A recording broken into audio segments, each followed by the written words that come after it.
जहाँ से जाति जनजाति और पिछड़े वर्ग के लोगों का राज है और पहले से रहा। अब पता नहीं क्यों नहीं है, ये तो मैं नहीं समझ सकता। चलिए, सबसे पहले मैं अपनी बात शुरू करूं। बात शुरू करने से पहले हिंदी पीछे तक सबको समझ आती है? सब बिल्कुल क्लियर? किसी को समझ ना आते बात खड़ा करके बताया, किसी को समझ नहीं आती है, नहीं आती समझ। मैं अपनी बात शुरू करूं। बात शुरू करने से पहले समाज में जन्मे सभी संतों, गुरुओं, महापुरुषों को नमन वंदन करता हूं। तथागत बुद्ध, भगवान वाल्मीकि, संत रैदास, नानक देव, गुरु घासीदास या वो ऐसे संत जिन्होंने भारत की सरजमीन पर पैदा होकर के हमें एकता अखंडता का पाठ पढ़ाया, या हमें ये संदेश दिया कि ईश्वर एक ही है, अलग नहीं है। क्या ये संदेश दिया कि इंसान इंसान बराबर है, अलग नहीं है, कोई छोटा कोई बड़ा नहीं है। ऐसे भी सभी संतों, गुरुओं के, महापुरुषों के चरणों में नमन करता हूँ, वंदन करता हूँ। मेरा विशेष नमन उन महामानवों को है जिन्होंने भारत में पैदा होकर के भारत का एक वर्ग जो सदियों से जिसको छूत कहा जाता था, हो सकता है पंजाब को उसका दंश झेला हो सकता है कि पंजाब में ऐसा ना हुआ, लेकिन जब मैं गुरु गोविंद सिंह को पढ़ रहा था तो उससे पहले, गुरु गोविंद सिंह जी की प्रथा से पहले यहां भी कहीं ना कहीं भेदभाव हुआ करते थे। धीरे धीरे भेदभाव को काटा गया।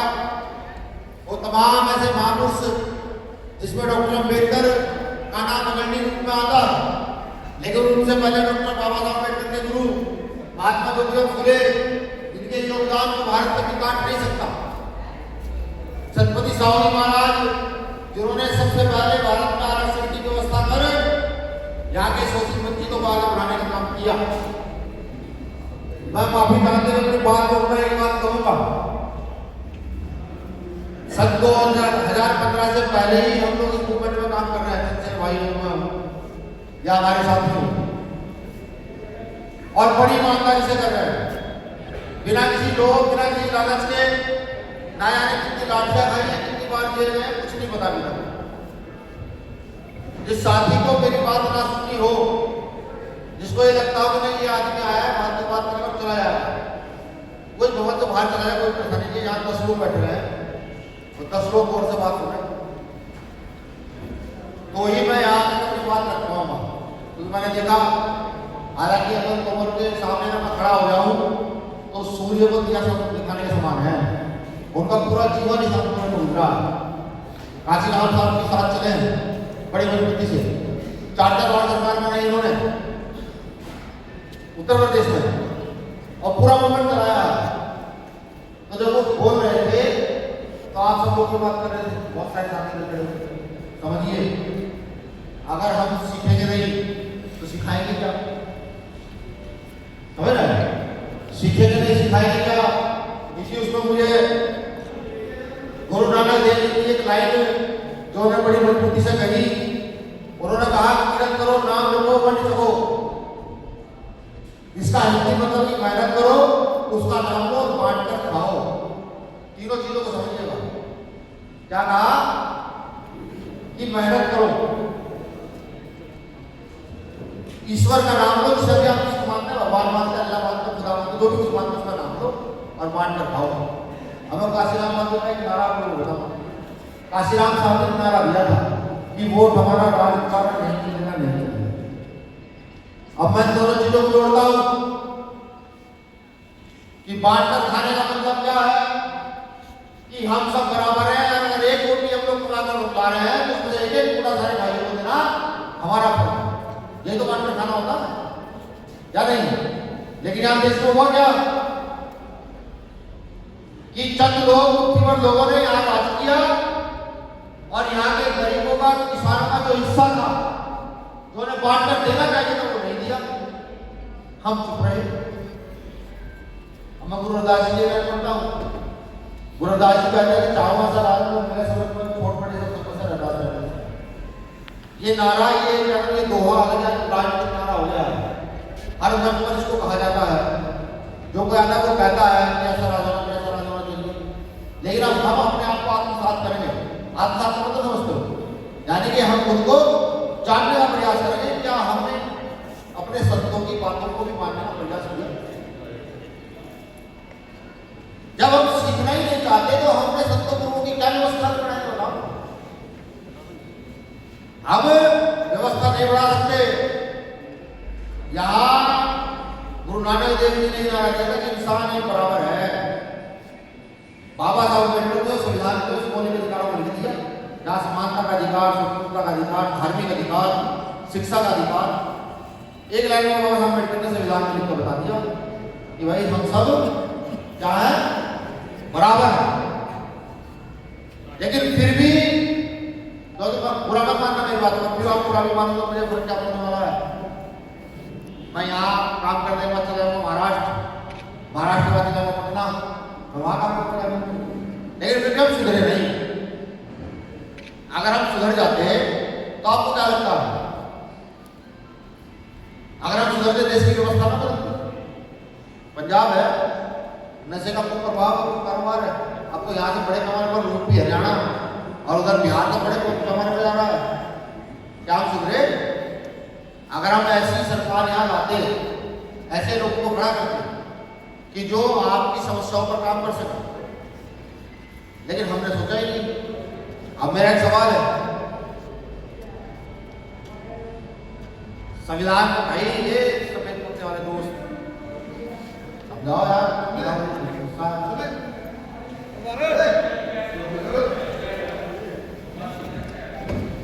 देखो मैंने कहा जिसको मेरी बात नहीं सुनी है वो यहाँ से बात चलाए, बात करो। ठीक, डॉक्टर अम्बेडकर ने आपको एक अधिकार दिया है और ऐसा अधिकार दिया है कि अगर आप इस अधिकार का प्रयोग कर दो तो आप चाहे गुरु नानक देव हो, चाहे गुरु रविदास हो, चाहे संत कबीर हो, चाहे गुरु घासीदास हो, मतलब बहुत सारे नाम है, चाहे नारायण हो, महात्मा ज्योतिबा फुले हो, साहूजी महाराज हो, सावित्रीबाई फुले हो, फातिमा शेख हो, उन सबके काम को पूरा कर सकते हैं। आर्टिकल में एक अनुच्छेद ऐसा है जो आपको वोट का अधिकार देता है। वोट का अधिकार तो समझते हो ना, जिसकी जितनी संख्या वाली उतनी हिस्सेदारी। उस आर्टिकल का नाम बताओ मुझे क्या है जो आपको वोट का अधिकार है। कोई भी आदमी हाथ खड़ा करके बता दो ये है वो आर्टिकल, ये है। अब ये सोचो कि हम जिंदा लोग हैं, मरे लोग, सोचो। मैं चलो एक थोड़ा सा वो ले लेता हूँ। मैं गुरु रविदास जी को मानता हूँ या गुरु नानक देव जी को मानता हूँ और मैं यहाँ से चला जाऊँ अमेरिका, तो मैं अपने संत गुरु को मानूंगा नहीं मानूंगा, लेकिन क्या मेरे के कानून को तोड़कर मानूंगा, उसको कानून को मानते हुए मानूंगा। अगर उनके कानून में मेरे संतों को पूजना बना है तो मैं लड़ना शुरू करूंगा कि अपने कानून में ये परिवर्तन करो कि मैं भी अपने संतों की पूजा पाठ कर सकूं, है नहीं है। और अगर नहीं है, उनके कानून में लिखा हुआ है नहीं है, आप अपने धार्मिक धर्म के अनुसार या जिसको आप मानते हो उसके अनुसार अपनी पूजा पद्धति कर सकते हैं, तो फिर मुझे कोई दिक्कत नहीं है। तो मैं भारत में जाता हूँ, मैंने कहा कि ऐसा कौन सा आर्टिकल है जो आपको यहाँ वोट का अधिकार देता है, जो ये कहता है कि अपने वोट का प्रयोग करके आप इस देश की व्यवस्था बदल दो और जिस व्यवस्था को आप स्थापित करना चाहते हो उस व्यवस्था को स्थापित कर दो। है वो बताने वाला है क्या? एक व्यक्ति है, समझे? अब मुझे बताओ क्या ऐसे लोग अपनी व्यवस्था परिवर्तन कर सकते हैं जिनको अपने अधिकार को? जय जय जय जय जय भीम, जय भीम, जय। एक बच्चे को बता सकते हैं कि उस आर्टिकल का क्या नाम है? क्या आप इस देश की व्यवस्था को परिवर्तित कर सकते हैं जब आपको ये नहीं पता आपको वोट का अधिकार कौन सा आर्टिकल देता है? आर्टिकल 326 ये कहता है कि आप अगर 18 से पार हो रहे हैं तो आपको वोट का अधिकार है, ठीक? और क्योंकि हमारे संतों गुरुओं ने बांटकर खाना सिखाया है, गरीब वंचित को आगे बढ़ाना सिखाया है, और हमारे संतों ने ये कहा है कि अगर पड़ोस में कोई भूखा रोटी खा तो तुम्हारी रोटी खाने का रखा है, खुद भूखे रहो नहीं पड़ोस वालों को रोटी खिला कर आओ। इन सब चीजों को पूरा करने के लिए इस देश में आर्टिकल 26 का होना और उसको आपको मानना और उसका सही से प्रयोग करना जरूरी है, तब जाकर व्यवस्था बदलती है। एक मिसाल में और दूंगा, जिनका राज होता है उनके जैसा ही काम होता है। जैसे आज पूरे देश में यहाँ तो मेरा पार्टी की सरकार है, कम तो खैर वो भी नहीं है, उनके बड़े गुणगान है, लेकिन मैं पूरे देश की बात करूँ, यहाँ आज पूरे देश में भारतीय जनता पार्टी की सरकार है। और सिर्फ देश के अंदर धार्मिक लड़ाई है, ये हिंदू, ये मुसलमान, ये सिख, ये बौद्ध, ये पारसी, ये ईसाई, ये फलाना है, ये तो लड़ाई नहीं है। इसके अलावा कोई लड़ाई तो नहीं। मैं आपको अमेरिका लेकर चलता हूँ। अमेरिका का तो युद्ध चल रहा है। अमेरिका पूरे विश्व का पावरफुल कंट्री है, पूरे विश्व में वो सर नीचे नहीं झुकाता और ड्रागर रखता है। उसका सबसे बड़ा कारोबार है हथियार बेचना, अमेरिका का। वो हमें हथियार बेचता है और मिलता है, समझ आए। लेकिन वहां की अगर आर्थिक आय देखें, प्रति व्यक्ति आय देखें, तो वो हमसे कई गुना बड़ी है। सन 1900 के बाद, शायद 1900 से कुछ दिन पहले, 1900 के कुछ दिन बाद ₹1 की कीमत $1 के बराबर थी। और आज $1 की कीमत कितनी है? कितनी है भाई? 92 रुपए। 100 मान लो, 80 मान लो, तो कम से कम वैल्यू लगाते हैं, 80 मानते हैं। एक समय में भारत के ₹1 की कीमत अमेरिका के $1 के बराबर थी। आज अमेरिका का $1 यहाँ के ₹80 के बराबर है। तो हम आगे बढ़े या पीछे गए? पीछे गए ना। कभी सोचा किस लिए पीछे गए? हम पीछे इसलिए गए कि हमने सोचना, हमने पढ़ना, हमने सुनना, हमने अपने गुरुओं के आदेश का पालन करना बंद कर दिया है। और जब हमने सब चीज बंद कर दी है तो मुझे नहीं लगता आपका उत्थान करने को संत गुरु महात्मा द्वारा जन्म ले पाएगा। वो जो लिखकर लाए पर अगर आप चले तो आगे बढ़ पाओगे।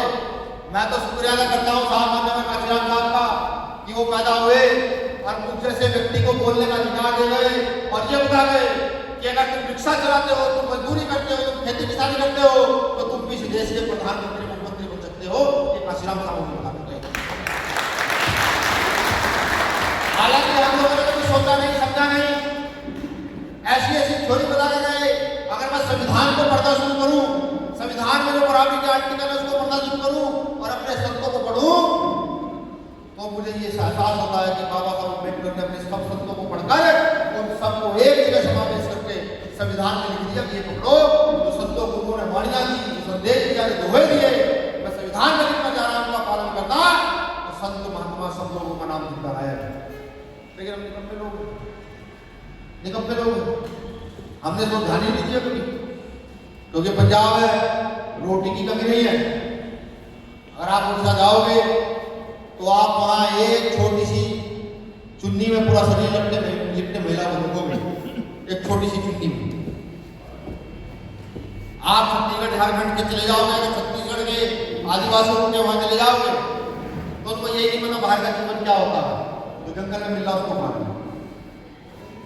और तो छोड़िए, आप यूपी बिहार चले जाओगे तो वहां हर रोज रेप, हर रोज हत्याएं सिर्फ जाति के नाम पर हो रही है, सिर्फ जाति के नाम पर। और अगर हम इस कौम में पैदा हुए, जिस कौम में संत महापुरुष पैदा हुए, अगर हम उनका काम आगे नहीं बढ़ा रहे, तो क्या हमें उनके वंशज कहलाने का कोई मतलब बैठता है? कह सकते हैं हम पढ़े लिखे तो भी गुरु रविदास जी के वंशज हैं। गुरु रविदास जी ने कहा पूजा मथुरा काशी वृंदावन वास ईश्वर मेरे गुरु रविदास जी साहब कर रहे हैं, भगवान मेरे अंदर है, मुझे कहीं जाने की जरूरत नहीं है। हमने अपने संतों गुरुओं का की बात करना छोड़ दिया, तो मानना छोड़ दिया। हाँ पर ठीक है, गुरुद्वारा जाते हैं, बात करने के बाद खत्म हो जाता है। लेकिन अगर 10 मिनट बैठते वहां सुनना पड़ जाए तो कहा क्या उन्होंने, तो बड़ा जोर पड़ता नहीं पड़ता। जब तोमर साहब आप बोल रहे थे कि मैं तुमको गुरु भी कहता हूँ, तो बोल लेते तो आपको बड़ा जोर पड़ा, समझो अगर इस व्यवस्था को बदलना है और समानता का वो राज स्थापित करना है जिसे हमारे महापुरुष छोड़ कर गए, तो उसके लिए इस आंदोलन को एक्सेप्ट करो, इस आंदोलन में खड़े हो जाओ और बाबा साहब अम्बेडकर का कर्जा सब लोगों पर इतना बड़ा कर्जा कि कभी उतार दे सकते। इस देश में 4 से 5 हजार साल गुलामी रही, जहां 4 से 5 हजार सालों में किसी महिला को कोई अधिकार नहीं था, किसी दलित पिछड़े को कोई अधिकार नहीं था, सिर्फ जो चंद जाति के लोग थे उनको अधिकार था। बाबा साहब अम्बेडकर ने उस व्यवस्था को तोड़कर यहाँ प्रत्येक व्यक्ति को अधिकार दिए, जिनको नहीं थे उनको भी और जिनको थे उनको भी, और वही व्यवस्था साहब काशीराम साहब ने आगे बढ़ाई। जब तक पढ़ोगे नहीं तो समझ में नहीं आएगा। कल एक महापुरुष की जयंती है, किसकी जयंती बताओ? भगत सिंह की जयंती नहीं, शहीद आजम भगत सिंह की जयंती है। किसकी जयंती है? शहीद आजम भगत सिंह, भगत सिंह नहीं, शहीद आजम भगत सिंह, कल उनकी जयंती है। और शहीदी दिवस, अच्छा कंफ्यूजन हो गया होगा, कल उनका शहीदी दिवस है। सोचो 23 साल की उम्र में एक व्यक्ति फांसी चढ़ता है अपने आप, पता था बच सकता हूँ नहीं बचने का, सारे वो करके नहीं बचना नहीं चाहता, फांसी करना चाहता हूँ। यानी कि 15 साल की उम्र में आंदोलन शुरू किया, 13 साल की 12 साल की, मेरी उम्र 40 साल है, 10 साल पहले आंदोलन शुरू किया था, 12 साल पहले, उससे 5 साल पहले और थोड़ा बहुत उठा था, 15 साल की उम्र में आंदोलन क्या होगा, अब से 100 साल पहले। मैं अपनी होश में, मुझे पूरा याद है जब मैं 12-13-14 साल का था, 15 साल का था, तो हम बिना कपड़ों के नहाते थे, टंकी के नीचे ढोड़ में पाइप से बिना कपड़ों के। और एक महापुरुष हमारा 23 साल में फांसी कट जाता है। कभी सोचा है कैसे, क्यों ऐसी क्या जिद चढ़ गई थी 23 साल की उम्र में लोग फांसी का बंदा चुन लेता है?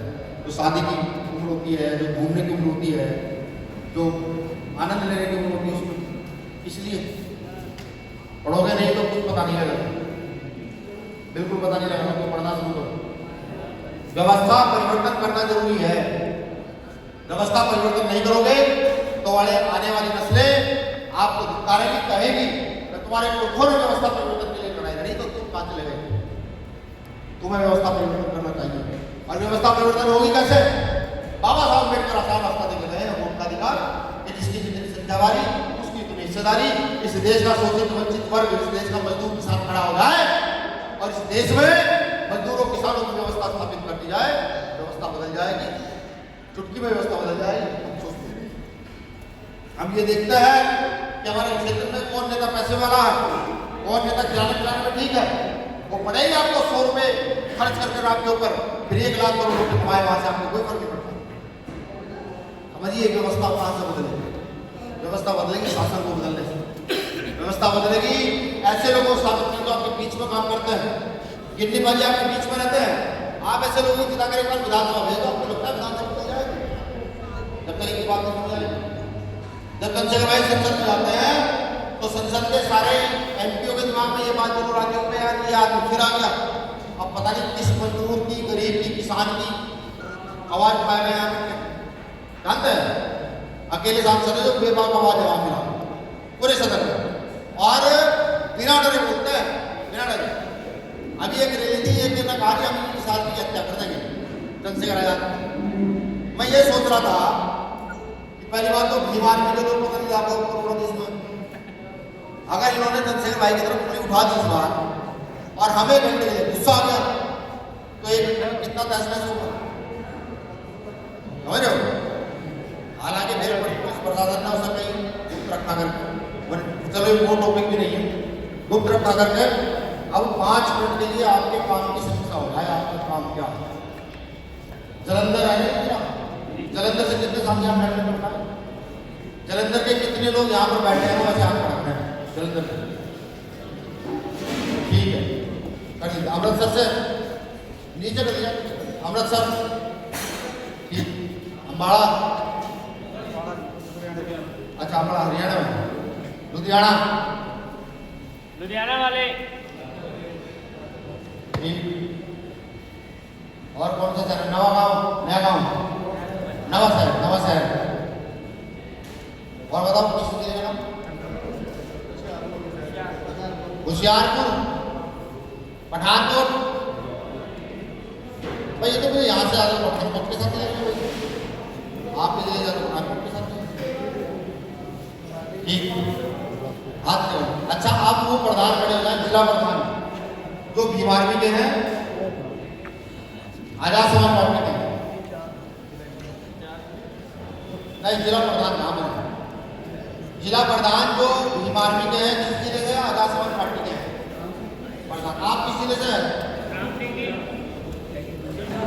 बठिंडा। आगा जाओ, राम सिंह की आए। आप किस जिले से हैं? जिला बताइए। संगरूर। आप नहीं, जिला कौन सा है? आप भी जिला प्रधान? आप जिला प्रधान हैं? फाजिल्का। अच्छा, कितनी विधानसभा है अपने यहाँ? तीनों में आपके अध्यक्ष हैं। पार्टी का बीमार, पार्टी का कौन है प्रधान यहाँ? आप पार्टी के प्रधान हैं। कितनी विधानसभा है? 5 में अध्यक्ष है। कितनी में है? 3 में। कितना समय हो गया आपको बने हुए?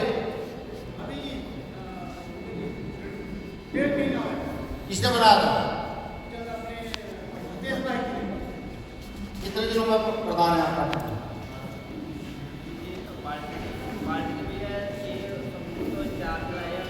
मैंने सवाल कर रहा हूँ, कितने प्रधान है पार्टी के? पंजाब में प्रधान 4 ठीक।